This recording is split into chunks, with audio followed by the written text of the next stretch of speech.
আর তুমি তুমি ভেবেছোটা কি সকাল থেকে বর্দার ঘরে বিছানাপত্র তুলছো, ঘর ঝাড় দিচ্ছ? কেন আমরা কি সংসারে টাকা দিই না? বর্দা শুধু একাই দেয়। সকাল থেকে ডেকে ডেকে একবারে গলা ব্যথা হয়ে গেল। তাহলে তোমাকে বেশ করে থেতলে দিই। কি বললে? আমায় থেতলে দেবে? আহ, তোমাদের সবারই এক দোষ। কথাটা শেষ করতে দেবে তো?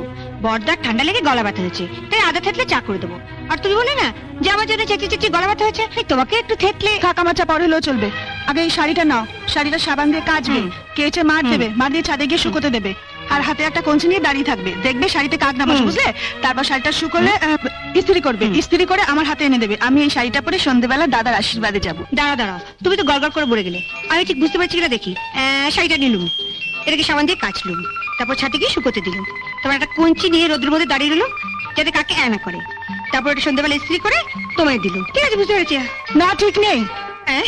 ঠিক নেই? কাঁচার পর মারটাকে দেবে? মারের কথা তো তুমি ভুলে গেলে। কি যে বলো বৌদি, মারের কথা আমি ভুলে যাব? মারটা কখন কিভাবে দিতে হয় সেটা আমার ঠিক মনে আছে। আমি ঠিক সময় মতো দিয়ে দেবো। আর এমন মোলায়েম ভাবে দেবো না বৌদি, তুমি টেরও পাবে না। কি বললে? ওগো শুনছো?